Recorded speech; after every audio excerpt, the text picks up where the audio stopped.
മോഷ്ടാവായി. എന്നാൽ മോഷ്ടിച്ച് പണം സമ്പാദിക്കുന്ന ആയിരുന്നില്ല. അന്നേ എങ്കിലും മോഷ്ടിക്കാൻ കഴിയാതെ വന്നാൽ ആ കുടുംബം പട്ടിണിയിലാകും. അത്തരം പരിസ്ഥിതിയിലായിരുന്നു കൊച്ചുണ്ണിയുടെ ജനനം. കൊച്ചുണ്ണിക്ക് 8 വയസ്സ് പ്രായമുള്ളപ്പോൾ പിതാവ് മരണമടഞ്ഞു. പിതാവിന്റെ വേർപാട് കൊച്ചുണ്ണിയെ വല്ലാതെ വേദനിപ്പിച്ചു. മാതാവാണെങ്കിൽ ശാരീരികമായി വളരെ വസ്ത്രമില്ലവളായിരുന്നു. പിതാവിന്റെ വേർപാടോടെ ആ കുടുംബം അനാഥമായി. അവരുടെ ജീവിതം ദുസ്സഹമായി. ചുറ്റുമുള്ളവരാരും അവരെ സഹായിച്ചില്ല. അങ്ങനെ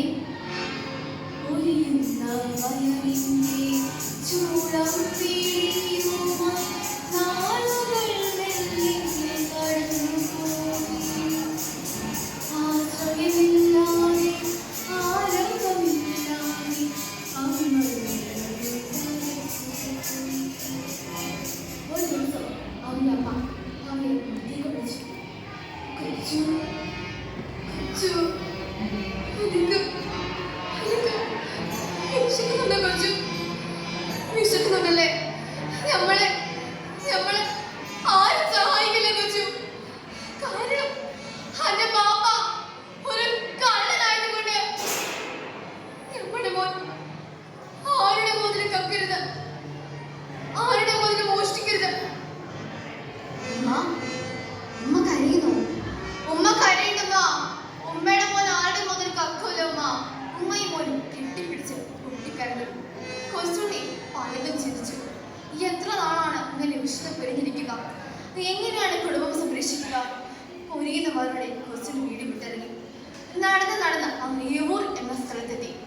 അങ്ങ് അങ്ങനെ കാണാം ഒരു ബ്രാഹ്മണ ഇല്ലം, ഏവൂർ മന. ആ മനയുടെ വാതിക്കൽ ചാരകസനെ ചാരിയിരിക്കുന്നു ഒരു ബ്രാഹ്മണൻ. കൊച്ചുണ്ണി ഒരു വിധത്തിൽ മനയുടെ വാതിക്കലെത്തി. തമ്പ്രാ തമ്പ്രാ, ആരത്? ഇത് നമ്മളാ. ഇങ്ങോട്ട് കേറി വരിക. നമ്മള് ഒരു മെമ്പസക്കനാ. ഓ മേധനാണ്. ഏതാ മനുഷ്യനല്ലേ? ഇങ്ങോട്ട് കേറി വരിക. അന്നത്തെ കാലകൃതിയെ അറിയാമെന്ന കൊച്ചുണ്ണിക്ക് ആ വാക്കുകൾ വിശ്വസിക്കാനായില്ല. കൊച്ചുണ്ണി പറയുന്ന വെറുതെ വിശക്കുന്നു തമ്പ്ര, വിശക്കുന്നു. 2-3 ദിവസമായി വല്ലതും കഴിച്ചിട്ട് വല്ലതും കഴിക്കാൻ കിട്ടുന്നേ. വിശക്കുന്നവർക്ക് മനസ്സിലാക്കിയ അവന് കഴിക്കാൻ കൊടുത്തു. ശംസ് കൊച്ചുണ്ണി ബ്രാഹ്മണനെ പാദങ്ങളിലേക്ക് വീഴും. എന്തായി കാണണേ? എഴുന്നേക്ക്. അയാൾ അവനെ പിടിച്ചെഴുന്നേൽപ്പിച്ചു. കൊച്ചുണ്ണി പൊട്ടിക്കരഞ്ഞു. മറക്കൂല തമ്പ്ര, ഒരിക്കലും മറക്കൂല. നിങ്ങൾ നമുക്ക് തന്നെ കഞ്ഞിന്റെ സ്വാദം നമ്മള് മരിച്ചാലും മറക്കൂല. എന്തെങ്കിലും കിട്ടിയിരുന്നേ ജീവിച്ചു പോകാൻ. തൊഴിലെടുത്ത് ജീവിക്കാനുള്ള താല്പര്യത്തെ സന്തോഷമായ മനുഷ്യൻ അടുത്തുള്ള ഒരു പരിസരത്തോടെ ജോലി വാങ്ങിക്കൊടുത്തു. 1000 കോടി കത്തിച്ചു ആകാശപ്പന്തലലങ്കരിച്ചു. പൗർണമി പെണ്ണാഞ്ഞുറഞ്ഞു ഉലകമണിഞ്ഞു വസുന്ധര.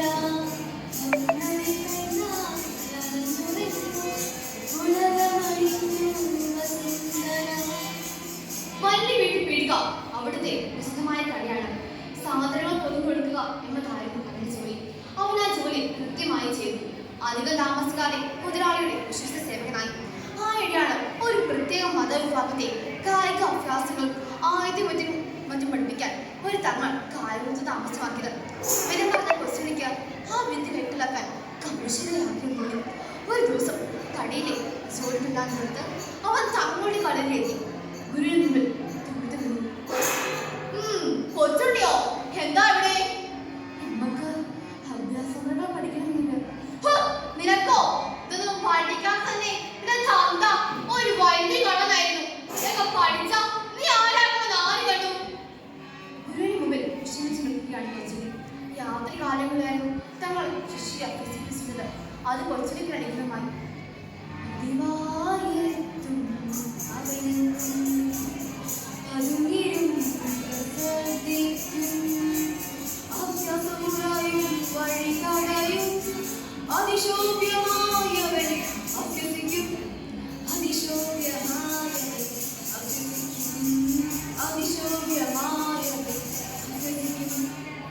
ഒരു ദിവസം മരത്തിന് മുകളിലേത് സന്ധിക്കുകയായിരുന്നു കൊച്ചുണ്ണി.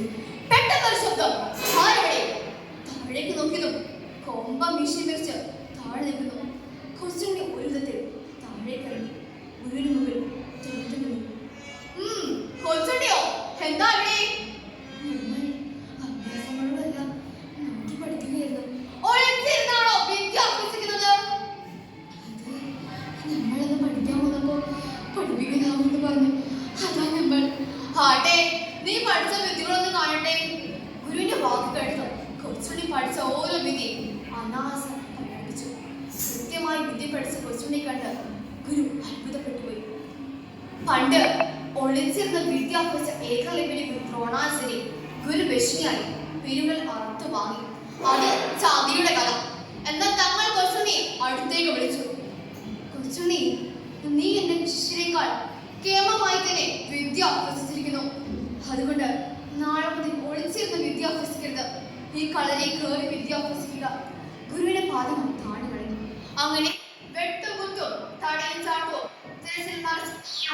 ജാലവിദ്യ അങ്ങനെ ഓരോന്നും ഒരു ദിവസം ഒരു സന്ധ്യാസമയത്ത് ക്ഷേത്രത്തിൽ നിന്നും വളരെ അത്യാവശ്യമായി ശർക്കരയ്ക്കായി ആൾ വന്നു.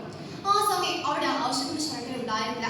ക്ഷേത്രത്തിന്റെ അത്യാവശ്യം മനസ്സിലാക്കി മുതലാളി ശർക്കര എടുത്തുകൊണ്ടുപോകാൻ കൊച്ചുണ്ണി വീട്ടിലേക്ക് പറഞ്ഞു വിട്ടു. വീട്ടിൽ ചെന്നപ്പോ ഗേറ്റ് പൂട്ടി വീട്ടുകാർ എവിടെയോ പോയിരിക്കുന്നു.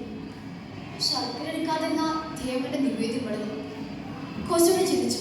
പെട്ടെന്ന് മലക്കപ്പാച്ചു അവൻ പിന്നെ വെള്ളത്തിൽ അകത്ത് കിടന്നു. പിന്നെ വൈകിയില്ല. ആവശ്യത്തിന് ശർക്കരയും എടുത്ത് പുറത്തു വന്നു.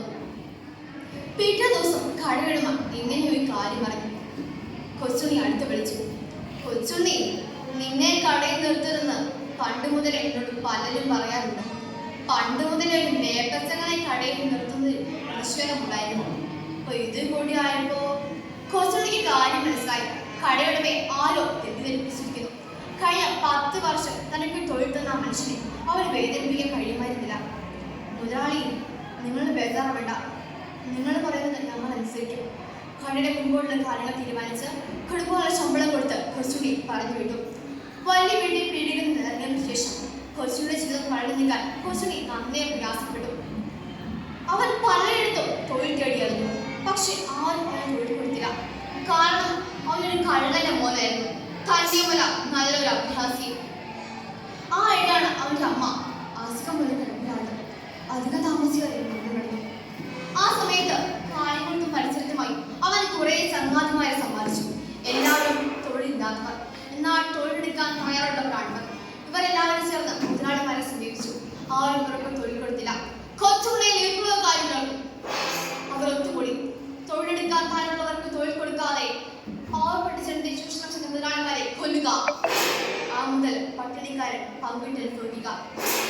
അങ്ങനെ കൊച്ചുണ്ണി കൂട്ടിലും മുതലാളിമാർക്ക് ഒരു പേടി സ്വപ്നമായി മാറി. കൊള്ളയടിക്കുന്നത് അത്താഴം പട്ടിണിക്കാരുടെ വീടുകളെത്തിക്കും. ആരും പട്ടിണി കളിക്കരുത്. അങ്ങനെ കൊച്ചുണ്ണി സാമ്പസരം കൊണ്ട് കണ്ണുണ്ണിയായി മാറി.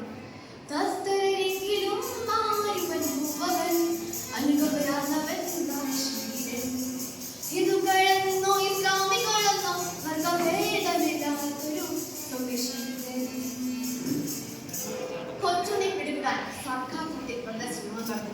പക്ഷെ ഒന്നും ഫലിച്ചില്ല. 5 or 6 പേരെ കൊണ്ടൊന്നും കൊച്ചുണ്ണി തളയ്ക്കാൻ കഴിയുമായിരുന്നില്ല. അങ്ങനെ ഒരു രാത്രി സമയത്ത് ഒരു ബ്രാഹ്മണൻ കൊച്ചുണ്ണിയുടെ മുമ്പിൽ വന്നു. അയാൾ ഏവർ മനയിലേക്ക് പോവുകയായിരുന്നു. ഏവർ മന എന്ന് കേട്ടതും കൊച്ചുണ്ണിയുടെ പിടിപെട്ടു. നിങ്ങൾ എന്തിനാ ഈ അസ്തമയത്ത് ഒറ്റയ്ക്ക് പുറപ്പെട്ടത്? അത് ആളുകളൊക്കെ ഭാഗത്തിന് ആവശ്യമായ പണ്ടങ്ങളാണ്. എനിക്ക് നാളെ നേരം വെളുക്കുന്ന മുമ്പ് അവിടെ എത്തണം. എന്നെ ഒന്ന് സഹായിച്ചിട്ടുണ്ടെങ്കിൽ. കൊച്ചുണ്ണി അയാളുടെ കൂടെ നടന്നു. അവർ ഏവർ മനയിലെത്തി. ബ്രാഹ്മണൻ അപ്പുറത്തേക്ക് കടന്നുപോയി. മഠത്തിലെ കാണവൻ പുറത്തേക്ക് വന്നു. കൊച്ചുണ്ണി കണ്ട് സ്തബ്ധനായി. കൊച്ചുണ്ണി, നീയോ? അതേ തമ്പ്ര, ഇവ നമ്മൾ തന്നെയാ. എന്നെ സഹായിക്കാൻ ഒരു അവസരം കിട്ടി. അത് നമുക്ക് ഇപ്പൊ സന്തോഷമുണ്ട്. ഇങ്ങനെ നമുക്ക് തന്ന കഞ്ഞിന്റെ സ്വാദ് നമ്മൾ ഇപ്പോഴും മറന്നിട്ടില്ല. മരിച്ചാലും മറക്കൂല.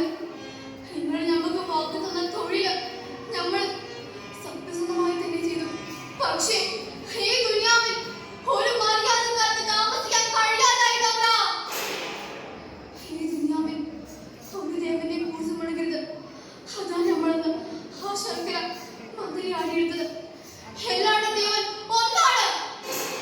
എല്ലാവർക്കും ഒരേ മതമാണ്. അതോടെ പാലിക്കപ്പെടണം. അതാണ് നമ്മുടെ ആഗ്രഹം.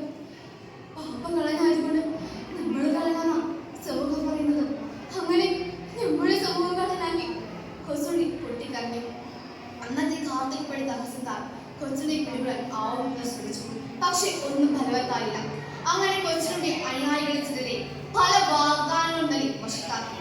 ആ ചാരന്മാർ മദ്യത്തെ മയക്കമല്ലാതെ നടത്തി കൊച്ചുണ്ണിയെ കുളിപ്പിച്ചു. ബോധരഹിതനായ കൊച്ചുണ്ണി കട്ടിലിൽ വീണു. കട്ടിലിനോട് ചേർത്ത് കെട്ടി തിരുവനന്തപുരത്തെ ജയിലിൽ കൊണ്ടുപോയി അടിച്ചു. അറിയാതെ ചെയ്ത ക്രൂരതകൾ അവനുമേൽ ചാർത്തി എഴുതി. ആ കേസുകൊണ്ടെല്ലാം വിശാലത്തിന് മുമ്പ് പാവപ്പെട്ട താഴ്ന്നായി കൊച്ചുണ്ണി ജയിലിൽ കിടന്ന ക്രൂര മർദ്ദനമേറ്റ് മരണമടഞ്ഞു. പ്രിയരെ, ജാതിയും മതവും നോക്കാതെ മനുഷ്യനെ സ്നേഹിച്ചതാണ് കൊച്ചുണ്ണി. ഇനിയും ഇതുപോലുള്ള അതിക്രമങ്ങൾക്കും ക്രൂരതകൾക്കും കൂട്ടുനിൽക്കാത്ത കൊച്ചുണ്ണിമാർ വിചാരിച്ചിരിക്കട്ടെ. നന്ദി, നമസ്കാരം.